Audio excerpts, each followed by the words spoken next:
అందరికీ నమస్తే.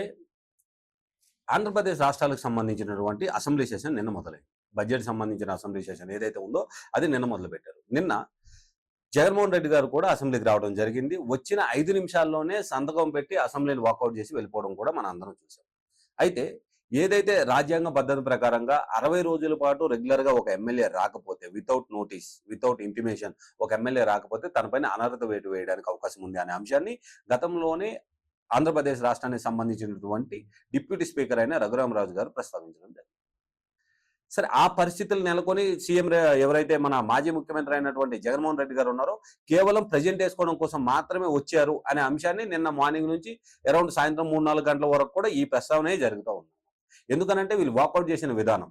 సో ఈ రోజు అసెంబ్లీ సెషన్ స్టార్ట్ అయిన టైంలో ఎవరైతే సభాపతిగా ఉన్నటువంటి అయ్యన్న పాత్రుడు గారు మాట్లాడుతూ ఆయన చెప్పిన అంశం ఏంటంటే, గతంలో ఉన్నటువంటి ముఖ్యమంత్రి ఎటువంటి ఆలోచన విధానం లేకుండా అసలు ఏదైతే మన ఫ్లోర్ ఉంటుందో ఫ్లోర్ మీటింగ్ ఎలా జరుగుతుంది, అసలు ఫ్లోర్ మీటింగ్ సంబంధించి ఎవరైతే గవర్నర్ గారు మాట్లాడుతున్నారో ఆయన మాట్లాడినప్పుడు మనం ఏం చేయాలి, కనీసం ఇంగిత జ్ఞానం కూడా లేకుండా ఇష్టం వచ్చినట్టుగా వ్యవహరించారు. సో ఎవరైతే గవర్నర్ గారు మాట్లాడుతున్నారో మాట్లాడిన అరౌండ్ ఒక గంట సేపు మాట్లాడారో, గంట సేపు టైంలో కూడా వీళ్ళు పేపర్లు చించే పరిస్థితి ఉన్నదే 5 నిమిషాలు.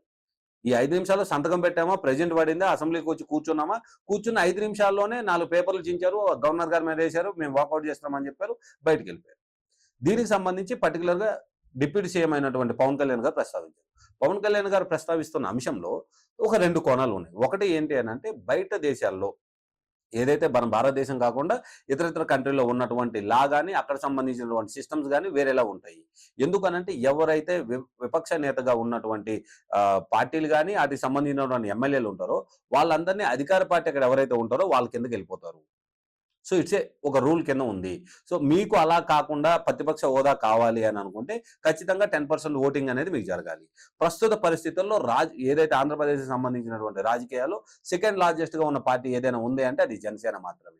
మీరు మాకంటే ఒక్క ఎమ్మెల్యే సీట్ ఎక్కువ తీసుకున్న ప్రతిపక్ష ఏదైతే హోదా ఉందో ఆ హోదా మీరు అడగకుండానే మీకు ఇచ్చేవారు. కానీ ప్రజలు మీకు ఆల్రెడీ బుద్ధి చెప్పారు. ఎందుకంటే మీరు చేసిన తప్పులు మీకు ఈరోజు కనిపించాయి అనే అంశాన్ని ఆయన ప్రస్తావించడం జరిగింది. దీనికి సంబంధించి రకరకాలుగా ట్రోల్స్ అనేవి సోషల్ మీడియాలో చాలా వైరల్‌గా అవుతున్న టాపిక్ అయితే మనం చూస్తూనే ఉన్నాం. ఎందుకంటే ఈయన పవన్ కళ్యాణ్‌కి ఏం తెలుసు అసలు, నిన్న కాక మొన్న వచ్చారు అసెంబ్లీలోకి వచ్చినామంటే ఈయనకి లాస్ అన్నీ తెలుసా, ఈ రూల్స్ అన్నీ తెలుసా అనే అంశాన్ని కూడా కొంతమంది వైసీపీకి సంబంధించినటువంటి సోషల్ మీడియాలో వైరల్ అవుతున్న సందర్భం అయితే మనం చూస్తున్నాం. కానీ ఉన్న ఫ్యాక్ట్ ఏంటి? సో రాజ్యాంగం ప్రకారంగా ఖచ్చితంగా ఎవరైతే ప్రతిపక్ష నేత ఉంటారో ఆయనకి ఇంత పర్సెంటేజ్ ఓటింగ్ అనేది ఉందా అని అంటే గతంలో లేదా ఇప్పటి వరకు కూడా రాజ్యాంగబద్ధంగా అయితే లేదు. కానీ గతంలో ఉన్నటువంటి మనకు 2 రాష్ట్రాలు కలిసి ఉన్న పరిస్థితిలో కూడా గతంలో ఒక 20, 30 ఎలక్షన్లకు ముందుకెళ్తే కూడా ఒక రూల్ అనేది వీళ్ళు పాస్ చేసుకున్నారు. ఎలాంటి రూల్? ఖచ్చితంగా 10% ఏదైతే ఎమ్మెల్యే సీట్లు ఉంటాయో అందులో 10% సీట్లు ఉంటేనే వాళ్ళకి ప్రతిపక్ష హోదా కల్పించడం జరుగుతుంది అనే అంశాన్ని వాళ్ళు గతంలోనే రాసుకోవడం, దానికి సంబంధించి ప్రస్తావించడం జరిగిందన్నమాట. సో అదే రూల్ ఈ రోజు వరకు కూడా ఫాలో అవుతున్న పరిస్థితి. సో మొన్న ఏదైతే 2019లో ముఖ్యమంత్రిగా ఉన్నటువంటి వైఎస్ జగన్మోహన్ రెడ్డి గారు టీడీపీ గురించి ఒక విషయం ప్రస్తావించిన విషయం మీ అందరికీ ఈరోజు నేను గుర్తు చేస్తున్నాను. ఏంటది అనంటే, మీ దగ్గర ఉన్నటువంటి ఒక 5గురు ఎమ్మెల్యేని, ఎందుకంటే అప్పట్లో టీడీపీకి సంబంధించినటువంటి పార్టీకి 23 మంది ఎమ్మెల్యేలు మాత్రమే ఉండేవారు. సో మీ దగ్గర నుంచి నేను ఒక 5 మంది ఎమ్మెల్యేలను గాని నా పార్టీలోకి తీసుకుంటే మీకు ప్రతిపక్షం అనే హోదా కూడా ఉండదు, మీకు ఆ విషయం మీరు గమనించండి అని చెప్పి పలుసార్లు అసెంబ్లీలోనే జగన్మోహన్ రెడ్డి గారు ప్రస్తావించడం అనేది మనం చూసాం. సో ఆ రోజు గుర్తొచ్చిన జగన్మోహన్ రెడ్డికి లాగాని ఈ 10% ఎమ్మెల్యేలు ఓటింగ్ పర్సెంటేజ్ గాని ఇవన్నీ గుర్తించరు. ఈ రోజు ఎందుకు గుర్తు రావట్లేదు?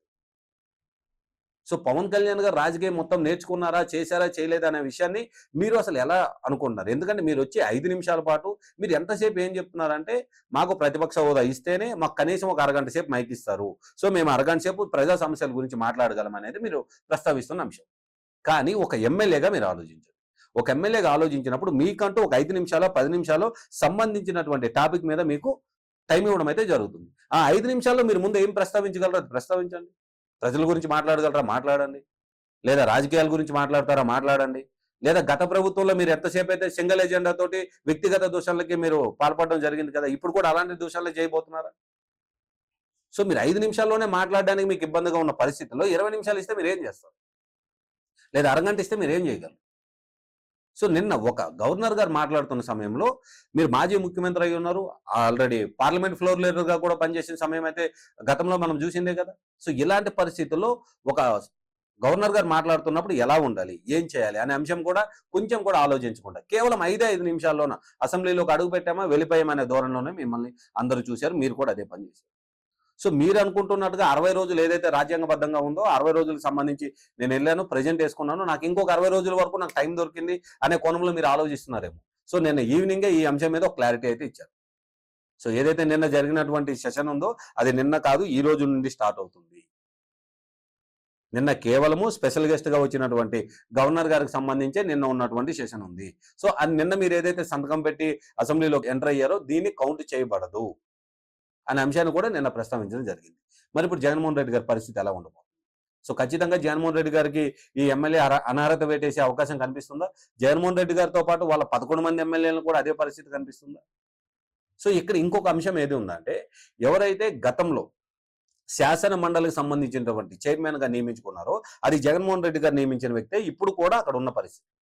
సో ఓ పక్క సభాపతి గారు కూర్చున్నారు, ఎవరైతే ప్రెజెంట్ స్పీకర్ ఉన్నారో ఆయన కూర్చున్నారు, మరో పక్క శాసన మండలికి సంబంధించినటువంటి స్పీకర్ కూర్చున్నారు, మధ్యలో మాట్లాడుతుంది గవర్నర్ గారు.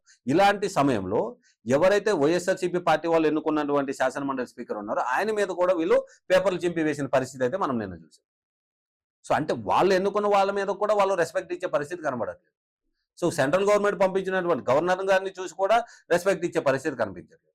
సరే ప్రస్తుతానికి ఎవరైతే హౌస్ హోల్డర్గా ఉన్నారో ప్రెజెంట్ ఉన్నటువంటి స్పీకరు ఆయన కూడా రెస్పెక్ట్ ఇచ్చే పరిస్థితి కనిపించట్లేదు. మరి గత 5 ఏళ్లలో వీళ్ళు నేర్చుకున్నది ఏంటి, వీళ్ళు చేసింది ఏంటి? సో ఎవరైతే పవన్ కళ్యాణ్ గారు కేవలం ఒకే ఒక్క మాట ఏంటంటే మీకు ప్రతిపక్ష హోదా కావాలి అని అంటే జర్మనీకి వెళ్ళండి అక్కడ మీకు దొరుకుతుంది అనే అంశాన్ని ఒకటి ప్రస్తావించినందుకే ఇన్ని రకాలుగా ట్రోల్ చేస్తున్న మీరు ఈ అంశాన్ని ఎందుకు ఆలోచించట్లేదు? అసలు ఈ కోణంలో ఎందుకు మీరు చూడట్లేదు? సో ఖచ్చితంగా ప్రతి అంశానికి క్లియర్గా ప్రతి ఒక్కదానికి ఒకటి ఇంటర్లింక్ అయి ఉంటుంది. ఖచ్చితంగా ఇవన్నీ మీరు గమనించాలి. సో ముఖ్యమంత్రిగా పనిచేసినటువంటి వ్యక్తికి మాలాంటి జర్నలిస్టులు చెప్పాల్సిన అవసరం లేదని అయితే నేను భావిస్తున్నాను. సో ఖచ్చితంగా ఇవన్నీ మీరు చూడండి. మీరు 5 నిమిషాలు వచ్చి అసెంబ్లీలో ఉండి వెళ్ళిపోతారు అని అంటే ఒక 2-3 రోజులు జగన్మోహన్ రెడ్డి గారు అసెంబ్లీకి వస్తున్నారు అనేది అన్ని మీడియాలో కూడా ఒక పెద్ద బ్రేకింగ్ న్యూస్ గా రన్ అయింది. సరే జగన్మోహన్ రెడ్డి గారు వచ్చి ఏం చేస్తారు? ప్రజల సమస్యల గురించి మాట్లాడతారా లేదా వేరే విషయాల గురించి మాట్లాడతారా అని అంటే మళ్ళా అది పాత చింతకాయ పచ్చడి. ప్రతిపక్ష హోదా ఇవ్వండి, మేము వచ్చి మాట్లాడతాం. ప్రతిపక్ష హోదా ఇవ్వకుండా యాజ్ ఎమ్మెల్యేగా మీరు ప్రస్తావించాలనుకున్నది ప్రస్తావించండి. ప్రజల గురించి మీరు ఏం మాట్లాడాలనుకున్నారు అది మాట్లాడండి. అట్లీస్ట్ మీ నియోజకవర్గం ఏదైతే పులివెందుల నియోజకవర్గంలో ప్రజలు మిమ్మల్ని నమ్మి గెలిపించారు కదా, వాళ్ళకైనా ఏం న్యాయం చేయాలి? అసలు ఈ 5 ఏళ్ల వాళ్ళకి రావాల్సిన గ్రాంట్స్ ఏంటి? ఈ రోజు జరుగుతున్నటువంటి బడ్జెట్ సమావేశాల్లో దేనిపైన ఎంత బడ్జెట్ రిలీజ్ చేస్తున్నారు? నియోజకవర్గాల డెవలప్మెంట్కి ఎంత బడ్జెట్ రిలీజ్ చేస్తున్నారు? లేదా హెల్త్కి సంబంధించి ఎంత బడ్జెట్ రిలీజ్ చేస్తున్నారు? ఇలాంటి అంశాలన్నీ ప్రస్తావన జరుగుతాయి కదా. వాటి మీద మీకు ఏమైనా అనుమానాలు ఉంటే ఖచ్చితంగా కూటమి ప్రభుత్వాన్ని ఎదిరించి మాట్లాడండి. సో ఇలాంటి ప్రస్తావన ఏది చేయకుండా కేవలం వచ్చామా, సంతకం పెట్టామా, ఒక 2 పేపర్లు చించి ఎజిరేసి మేము వాకౌట్ చేస్తామని చెప్పి బయటకు వెళ్ళిపోయిన పరిస్థితి అయితే నేను మనం చూసాం. సో జగన్మోహన్ రెడ్డి గారు చేస్తున్నటువంటి ఈ సిచ్యువేషన్ ఏదైతే నిన్న జరిగిందో దీన్ని ఎంతమంది సమర్థిస్తారు? సో మీరేం భావిస్తున్నారు? జగన్మోహన్ రెడ్డి గారు చేసింది రైటా? ఆయన అనుకుంటున్నట్టుగా స్పీకర్ గారు మైక్ ఎవరనే ఒకే ఒక అంశంతో ఆయన అసెంబ్లీని వాకౌట్ చేశారా? సో మీరేమని భావిస్తున్నారో కామెంట్ రూపంలో నాకు థ్యాంక్ యూ.